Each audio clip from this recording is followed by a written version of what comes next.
Welcome to Think Big with Dan and Qasim. Join hosts Dan Melnick and Qasim Masood as they explore big ideas, limitless possibilities, and engage with visionaries, entrepreneurs, and thought leaders who dare to dream big, get inspired, motivated, and find practical tips for personal growth. Think big, dream bigger, and ignite your potential. All right, welcome to Think Big with Dan and Qasim.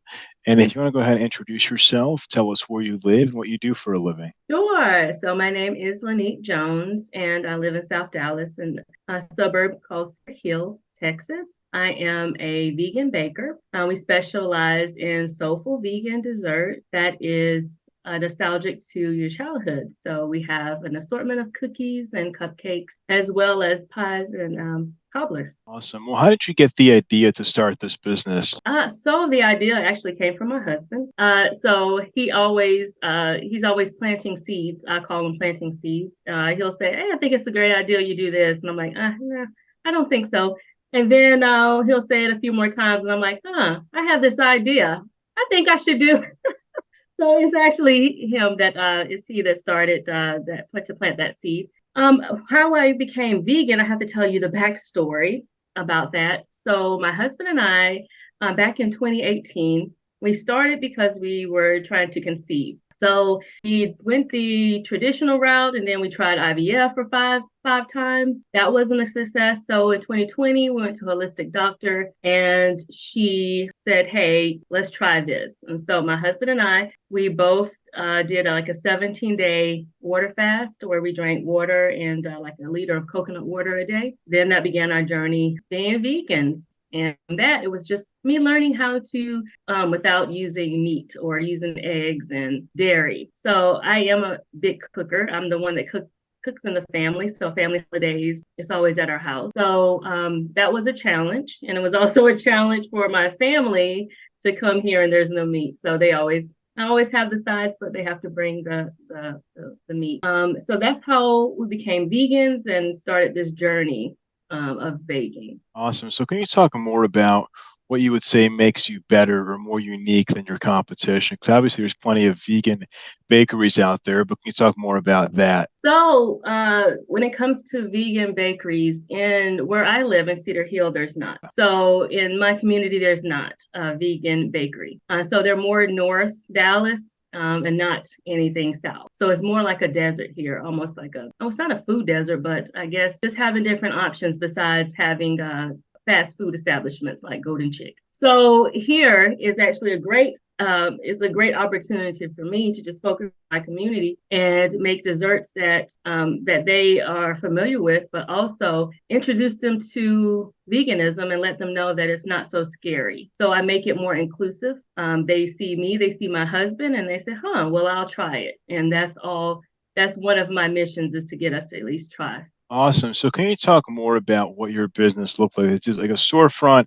Do you sell online? Like, where is most of your business coming from? So my business is a virtual bakery. So it is online. So I have three areas or avenues that we sell. One is we do pop-ups and festivals. So that's how our customers can interact with us and also purchase desserts.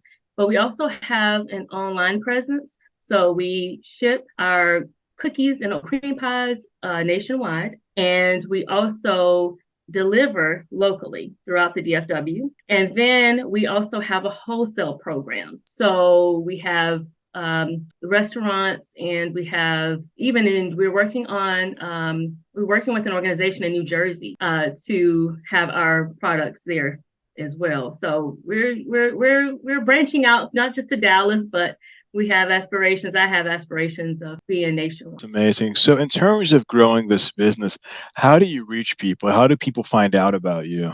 Word of mouth is mostly how people have heard about me. I do have, the social media, and I have to admit, I need help with that. I need an assistant, that is, because I bake a lot.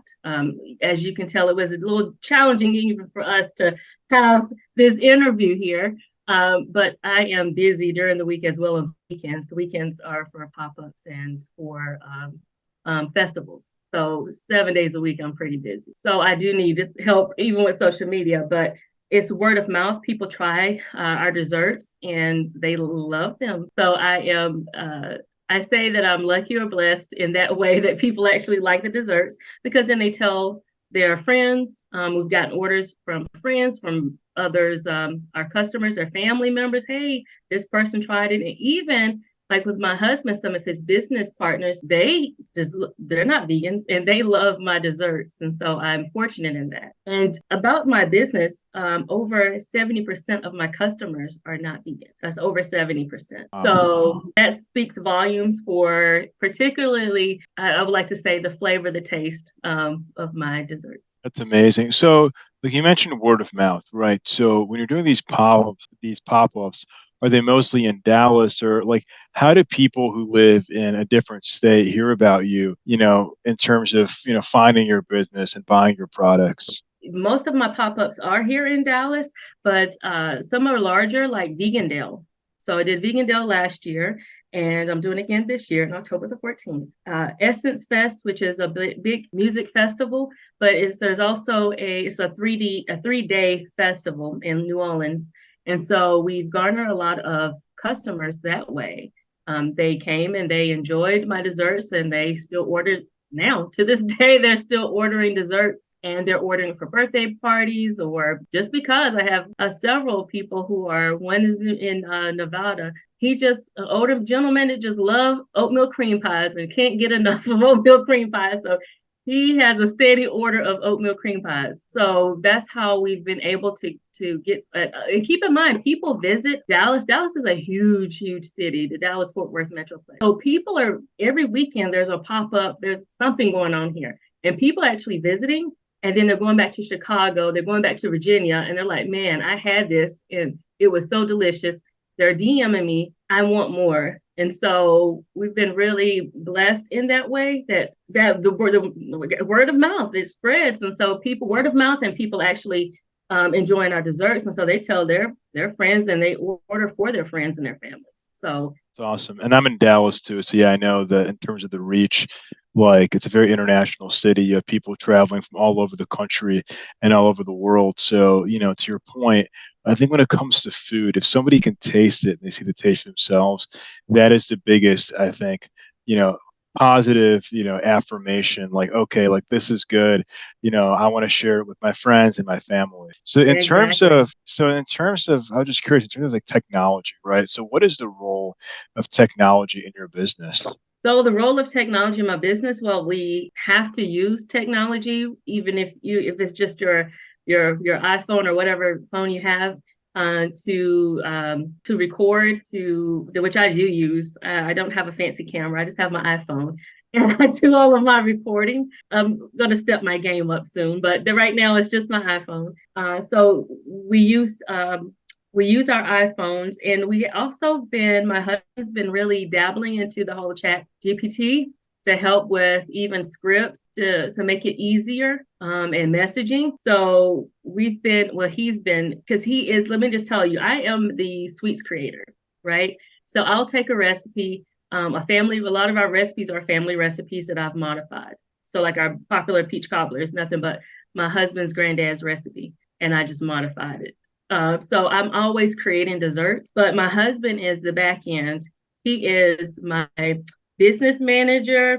He is operations. He is IT. He wears a lot of hats. And so he is the one that's always looking to see how we can incorporate technology into the business to make it seamless. And we're also looking, this is not necessarily technologies, but having VAs to help with a lot of tasks, particularly tedious tasks that we both just don't have time to do, but that are necessary, like bookkeeping. That's something that's necessary. You don't quite want to do, but you have to do it. Every quarter, taxes are due, so you have to do it. Makes sense. So is your husband like a software engineer or like a very technical, like, did he create like the website, or like what does that look like? So he did create my website as well as my store, but he is actually an industrial engineer by, I guess, discipline, but he is more into acquiring manufacturing businesses. So he calls himself a self-proclaimed nerd. So he just loves technology. And so anytime something, he's always up on the latest and greatest, which is great for me because I don't have to be. And that's not my, I have to admit, that's just not my thing, you know?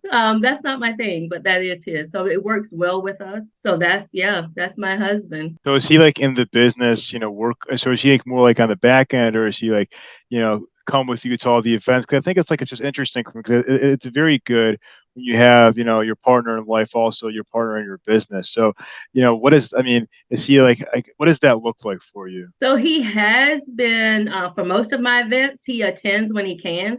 That's when his businesses don't require so much of him. He's kind of gotten to a steady pace where he has his people to kind of do a lot of those things that are for the business. So he has a little more free time. So when he does have it, he'll help me. But and I will say he helps out a lot because let's say, like when I have to do vegan day or whatnot, he's the one putting up the tent. He's 6'4". So he's the one that's putting up the tent and hanging lights and doing all of that and doing all the heavy lifting. But for the most part, yeah, he is there. He's there to help, and we work as a partnership. We really do. That's amazing. So what would you say is the biggest challenge you're facing right now in your business? The biggest challenge is for me, knowing when to delegate things out and not feel like I have to do everything myself. That's the biggest challenge. I'll give you an example. I talked about a VA. We've been talking about a VA or a few VAs for a month. And my husband is like, I'm going to just pull the trigger. And I'm like, no, I have it. So he's been ready for me to have some people to help. And I'm like, I have it. And that is, I don't know if it's just a woman thing or whatnot, that we feel like we have to do everything, because my husband doesn't have a problem. I see how he will be like, no, you take this and you take that. And I see that his life is so lovely. He's not stressed out like I am. So that's one thing I've learned was that I do need to, that's a challenge for me, is knowing it's time to go. It's time to let go. And it's not because I don't have, I guess, like SOP, standard operating procedures, because I do. I don't have it transcribed, but I have my voice, it's called voice app, and I talk it through, and I just need someone to even transcribe that. And I'm like, I'll do it at night. Well, at night when I come home, I cook, and I have to get, it's just so much going on that I don't even think about transcribing notes or transcribing my voice. And so, yeah, that's my biggest challenge, in saying, hey, it's time to get people to help. 100%. I think delegation is the biggest challenge for many entrepreneurs. I think because it's like no one's ever going to be as good as you. We just need to accept, okay, I'm going to hire somebody. They'll be 70, 80% as good as me, and I'll train them. And for us, like, we deal with that too. But it's like you just have to do it. And I guess, like, just bite the bullet. Say, okay, if I'm going to scale this business, I need people to come and work for me. Exactly. And I do. And that's the plan. I have up to 5 years, a 5-year plan on how I want to, where I see Neatly Vegan Sweets and how I want us to grow. So I can't do that by myself. So I am really working on that. And I may have to just let my husband bite the bullet for me and just do it and not even deal with it and just let him take care, honestly, because it is my baby and I feel so attached to the business. 100%. So in terms of your plan, can you talk more about that? Like, is the goal to be in stores eventually, or what is, I guess, like the bigger vision? Obviously, you want to scale and sell more on your website, but like, are there certain stores? Like, if you could be in Whole Foods or certain, like, what are you looking at? So eventually, like, that's more on the closer to the 5-year plan, is being in some of the box stores like a Whole Foods or Target. But within 12 months, we're working on having a food truck. What we've noticed is that bulk orders, although we get plenty of bulk orders, I want, you always want more. So I want more. And what I've noticed is that when we're particularly at our pop-ups and our festivals, people are, buying desserts is an impulsive decision. People don't just say, hey, I'm going to just eat this dessert and that's, however many calories. People are trying to be more conscious about what they eat. I want to eat this asparagus, not really, but I want to eat this bacon wrapped asparagus or something before they say, they think that's healthier than, whatever. So, no judgment here, but hey, so we've noticed that our customers will say, I want, a couple of them have come to us and said, I don't want to buy a dozen of this, or even six. I just want two. How can we do that? And right now we can't do that because everything's in batch. We don't have, if we when we create a batch, it's a batch of 6 or 12. That's our standard. How we and that's way we're not wasting our material. We have everything dialed to even ounces and grams. So we know how much is going into how much it takes or how much money I'm going to make off this half a dozen and a dozen. So in order not to be wasteful, that's just what we have to do right now. But if we had a food truck, or a means, that is our next goal, is food truck, our next step. But we had a way to where people can buy onesies and twosies, then we're not being wasteful because other people are going to buy the remainder of the product. And so that's why our next step is having a food truck. And then from there, we're going to continue with our partnerships along the way. We're going to continue with that. But we're looking at not just local partnerships, but how are we able to, for instance, the Essence, how I met the organization in New Jersey is through Essence when we went to the festival. We've been in, and I don't mention names right now because we're still in communication. We're still going along the process. And I hate to say with this, we're having conversations with this group and that group, and it doesn't happen, or it does. We just, you'll find out when and then make the announcement on social media. Yes. So that one, and then we have another one, another potential partnership for Florida, based on Florida and in California, based on being at Essence Festival. We're going to continue our partnerships, and these are actually potentially some huge partnerships. So we're going to continue our partnerships along the way, but we are going to continue to establish ourselves here, and especially in the South Dallas region, since there is a need for it here, and kind of just dominate the area that we're in, as well as we're going to continue to work those partnerships and move along nationwide. Makes sense. In terms of these partnerships, can you just talk more about what that looks like? So you mentioned organization. So are you just providing food for their events, or are they selling it through their, like, what would these partnerships, just kind of look like for you? So no, they're actually selling the product. So so I'll give you an example of one of them. One of the organizations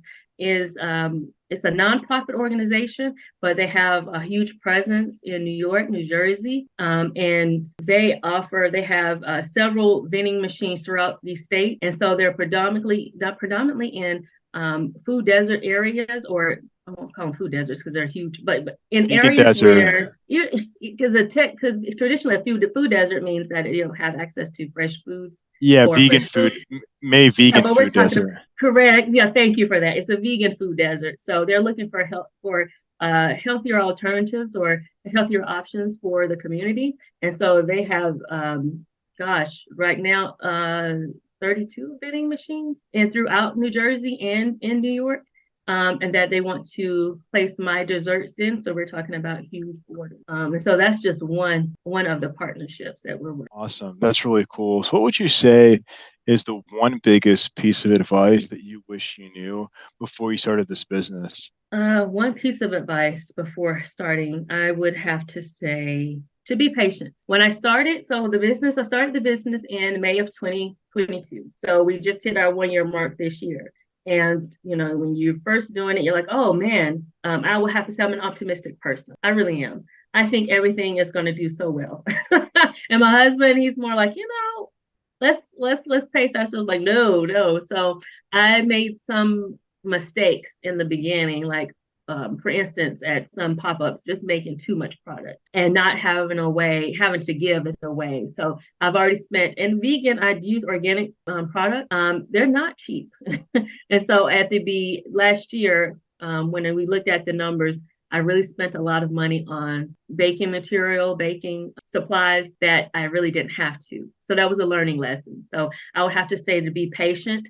And it's okay. I've learned that it's okay if you run out of desserts. That just means that you're in demand. Yeah, I think patience is the biggest key. Just be patient, and your time will come. Don't look at the beginning. I looked at others pages on Instagram, and like, oh man, they have 200,000 followers, and not knowing that, hey, but the business started in 2020. Everyone's journey is different, and don't compare yourself to others. And so last year we had a buzz. This year is even more of a buzz. And so we're going to continue this, and we know we're going to get more and more and more recognized. And so, yeah, your journey is your own. I could not agree more. I think it's so true. And I think, so many people want, instant gratification nowadays. But to your point, everything is a process. You have to trust the process, to be making those steps. And some of these conversations that you're talking about, it takes time and you're having them. And that's, a step in the right direction. Correct. Yeah, I agree. So if somebody watching this wanted to reach out to you, do you mind sharing your website or Instagram handle, like best ways to get in contact? Yes, sure. So all of my handles is Neatly Vegan Sweets, and Neatly is spelled Neitly, Vegan Sweets. And why Neatly? Well, it's a play on my name. My name is Laneit, and it was my husband's idea to say, hey, let's have a play on your name. It's to call it Neatly Vegan Sweets. And it's as simple as that. So you're going to go to Facebook, on Instagram, TikTok. It's Neatly Vegan Sweets. My website's the same, neatlyvegansweets.com. And it's sweets with an S at the end. And from Instagram or from our website, you can get to our store. So you can view our menu, our local menu, as well as our shipping nationwide, what we ship nationwide. Awesome. Well, Laneit, so definitely check us out. Yeah, for sure. Yeah, I mean, for me, it's like I haven't tried it, but for me, I'm like, I have to try it. It already sounds really good. And I think, to your point, I think people need to understand that vegan food, a lot of it tastes really good in 2023. Maybe 20 years ago it was different, but today a lot of it tastes really good, and they have to go and try your products. I just want to say that we're rooting for you. Thank you so much for your time, and hopefully we can chat again in a year from now or 2 years as your company keeps growing. Awesome. And thank you, guys. I do appreciate it. Of course. Yeah. Thank you so much. All right. Bye. Bye.